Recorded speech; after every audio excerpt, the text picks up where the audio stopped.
ഇപ്പൊ ഒരു കണ്ടന്റ് ഉണ്ട്, ഇപ്പൊ ഓടിക്കൊണ്ടിരിക്കുന്ന ഒരു കണ്ടന്റ് ഉണ്ട്. ഈ ബിഗ് ബോസിലെ എല്ലാ പെൺകുട്ടികളെ അടച്ചാക്ഷേപിച്ചുകൊണ്ട് അഖിൽമാരൊരു പ്രസ്താവന കൊണ്ടുവന്നു. ഞാൻ കണ്ടിട്ടില്ല, വേറെ അല്ല ഞാൻ ചോദിക്കട്ടെ, അല്ല അഖില് പറഞ്ഞത് ഞാൻ പറഞ്ഞുതരാം.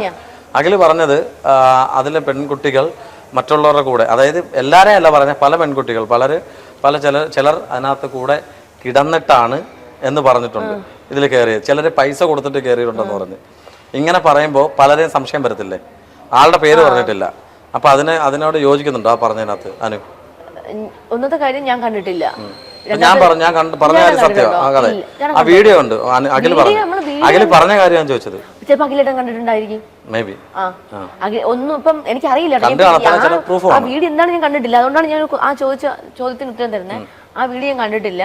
പിന്നെ ഒരു വ്യക്തി പബ്ലിക്കിന്റെ മുന്നിൽ അല്ലെങ്കിൽ ഒരു ലൈവായിട്ടൊരു വീഡിയോ ചെയ്യുമ്പോൾ പുള്ളി ബുദ്ധിമാനാണെങ്കിൽ, കുറച്ച് വിവരം ബുദ്ധിയുള്ള ആളാണെങ്കിൽ ആലോചിച്ചിട്ട് എന്തും വീഡിയോ ചെയ്യും, പറയത്തുള്ളൂ. ചിലപ്പോൾ ഒരു നുണ പറയേണ്ട ആവശ്യമില്ല. നമ്മൾ എന്ത് കള്ളത്തരം കാണിച്ചാലും അത് എന്നാലും അത് പിടിക്കപ്പെടും. എത്ര കള്ളം ഇപ്പൊ ഞാനാണെങ്കിൽ പോലും ഞാൻ എന്ത് കള്ളത്തരം കാണിച്ചാലും ഏതൊരു സമയം ഇനി എത്ര നാളാണെങ്കിൽ, ഇപ്പോൾ 1 വർഷമായിക്കോട്ടെ 2 വർഷമായിക്കോട്ടെ എത്ര വർഷമായിക്കോട്ടെ നമ്മളത് പിടിക്കപ്പെടും. ഞാൻ അതിൽ വിശ്വസിക്കുന്ന ഒരാളാണ്.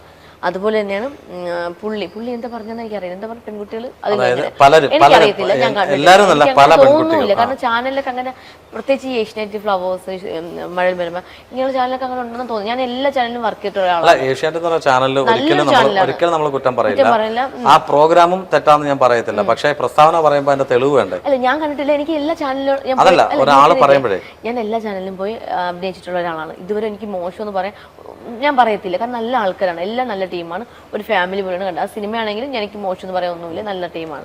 പക്ഷേ അഖിലേട്ടൻ അങ്ങനെ പറയുന്നുണ്ടെങ്കിൽ ഒന്നെങ്കിൽ അഖിലേട്ടൻ കണ്ടിട്ടുണ്ടായിരിക്കും, ഇല്ലെങ്കിൽ അഖിലേട്ടൻ കള്ളം പറയേണ്ട ആവശ്യം ഉണ്ടെന്ന് പറഞ്ഞു. അപ്പൊ ചിലപ്പോൾ സത്യമായിരിക്കും. എന്റെ സുഹൃത്തോടെയാണ്, നാട്ടുകാരനാണ്. എനിക്ക് അറിയത്തില്ല ഏട്ടാ, എനിക്ക് സത്യമായിരിക്കും, അല്ലെങ്കിൽ ചുമ്മാ കള്ളം പറഞ്ഞിട്ടുണ്ടെങ്കിൽ അത് അഖിലേട്ടൻ എന്നെയും പിടിക്കപ്പെടും. ഡിപ്ലോമാറ്റിക് ആയിട്ട് ആൻസർ പാടില്ല. ഞാനൊരു ചോദ്യം ചോദിച്ചോട്ടെ? അതായത് അവിടെ ഇവിടെ തൊടാതെ പറയരുത്, കറക്റ്റായിട്ടൊരു ആൻസർ പറയുക.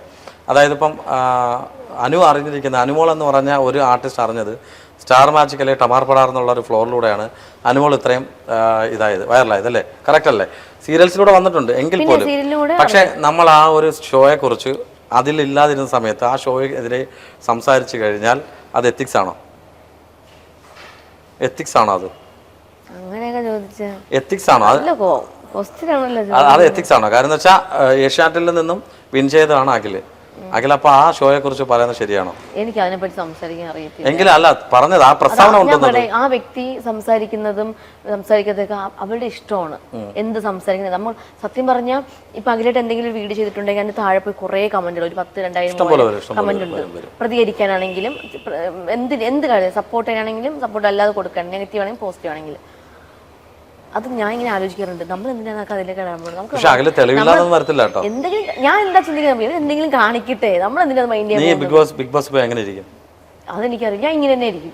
ഇങ്ങനെ ഇരിക്കുന്ന അറിയാലോ, അതിനകത്ത് എങ്ങനെ കളിക്കുന്നു, ഗെയിം കളിക്കുന്നു? എനിക്ക് ഞാനായിട്ട് നിന്ന് കളിക്കും. വഴക്കുണ്ടാക്കും വെറുതെ കണ്ടന്റ് കൊടുക്കാൻ നോക്കും മാക്സിമം. കണ്ടന്റ് ആണ് വഴക്ക്. വഴക്ക് അങ്ങനെ ചുമ്മാ കയറി ഇപ്പൊ വെറുതെ ഇരിക്കുന്ന ആളെ പോയി ചൊറിയാനൊന്നും എന്നെ കൊണ്ട് പറ്റത്തില്ല. നല്ലത് കണ്ടാ നല്ലത് പറയും, ചീത്ത കണ്ടാ ചീത്ത പറയും. 2025 7ാം സീസണിലേക്ക് പോവുകയാണെങ്കിൽ അവിടെ ലവ് ട്രാക്ക്, അനുവിന്റെ കൂടെ ഒരാളുകൂടെ വരികയാണ്, ലവ് ട്രാക്കിലേക്ക് വരികയാണ്, അത് അക്സെപ്റ്റ് ചെയ്യുമോ? ഇങ്ങോട്ട് വന്നു കഴിഞ്ഞാലാ അതിന്റെ ഭാഗമായിട്ട് വന്നൊരു സംഭവമാണെങ്കിൽ, ഇങ്ങോട്ട് വരികയാണെങ്കിൽ അല്ല, അവിടെ നമുക്കൊരു ആശ്വാസത്തിന് ഒരാൾ അങ്ങനെയല്ല, പെട്ടെന്ന് ഒരാളെ കണ്ടോണ്ട് നമുക്ക് ഇഷ്ടപ്പെടാൻ പറ്റില്ലല്ലോ. ഒരു ആശ്വാസം അതല്ല ഞാൻ ചോദിച്ച ചോദ്യം മനസ്സിലായില്ലേ? കണ്ടന്റ് പറഞ്ഞു, സ്ട്രഗിൾ ചെയ്യുന്ന സമയത്ത് ഒരാൾ ആശ്വാസത്തിന് ഒരാൾ അവിടെ വരികയാണ്. എന്നെ ഇപ്പം എല്ലാവരും കൂടെ ഷൗട്ട് ചെയ്ത് എന്നെ മൊത്തത്തിൽ ഫൈറ്റ് ചെയ്തിരിക്കുന്ന സമയത്ത് ഒരാൾ വരെയാണ്, അയാളുടെ അടുത്ത് പ്രേമം തോന്നത്തില്ല, ഒരു ഫ്രണ്ട്. അതാദ്യം, പിന്നെ പോകെ പിന്നെ പോകുന്ന പറഞ്ഞാൽ എനിക്ക് ഇവന്റെ പഴയ പാസ്റ്റ് കാര്യങ്ങളൊക്കെ എനിക്ക് അന്വേഷിച്ച് കണ്ടുപിടിക്കണ്ടേ. ബിഗ് ബോസ് ഇപ്പൊ ഇതിനേക്കാളും അപ്പുറമായിട്ട് പ്രതികരിക്കും. ഇവൻ ഇപ്പൊ ഈ വരുന്ന പയ്യൻ ഈ പറയുന്ന ക്യാമറ ഒക്കെ ഉണ്ടെന്ന് പുള്ളിക്ക് അറിയാം, എനിക്കും അറിയാം. പുള്ളി അഭിനയിച്ച് നിൽക്കുകയാണെന്ന് നമുക്ക് അഭിനയാണ്. അപ്പൊ ഞാൻ എന്തിനാ അയാളെ സ്നേഹിക്കണം? ഫിറോസ് എല്ലാം സ്ക്രിപ്റ്റഡ് ആണെന്നുള്ളത്, ഫിറോസ് സ്ക്രിപ്റ്റഡ് ആണെന്ന് പറഞ്ഞിട്ട് ഒരു വീഡിയോ ഇട്ടായിരുന്നു. എനിക്ക് തോന്നുന്നില്ല ഇന്നലെ ഇട്ടു. പുള്ളി അതിനകത്ത് ബിഗ് ബോസിൽ ഉണ്ടായിരുന്നല്ലോ. പുള്ളി ഉണ്ടായ സമയത്ത് അതായിരിക്കും. എങ്കിലും അടുത്ത വർഷം അതൊക്കെ അന്വേഷിക്കാം. അല്ല, അടുത്ത വർഷം അനു അതിനകത്ത് പോകണം. അടുത്ത വർഷം ഇനിയിപ്പോ ഏതെങ്കിലും ഒരു സീസണിൽ പോവാൻ എനിക്ക് ഏതെങ്കിലും അല്ല, അടുത്ത വർഷം അനു പോയിട്ട് അനുവിന് അവിടെ വെച്ച് ലവ് ട്രാക്ക് ഉണ്ടാവണം ഞാൻ പ്രാർത്ഥിക്കുക. അനുവിന്റെ ലവ് വയസ്സായിട്ട് എനിക്ക് ഇതുവരെ ഒന്നും ഉണ്ടായിട്ടില്ല, അതേം പറയത്തില്ല. പക്ഷേ എനിക്ക് അങ്ങനെ നമുക്ക് ഒരാളെ ഇഷ്ടപ്പെടുക, നമ്മൾ പെട്ടെന്ന് ഒരാളെ കണ്ട ഉടനെ ഇഷ്ടപ്പെടുക, അയാളെ നമുക്ക് കല്യാണം കഴിക്കുന്നു, അത് എന്നെ കൊണ്ട് പറ്റില്ല. ബാക്കിയുള്ളവർക്ക് അങ്ങനെ പറ്റുന്ന പെൺകുട്ടികളുണ്ട്, ഞാൻ കുറ്റം പറയാനല്ല.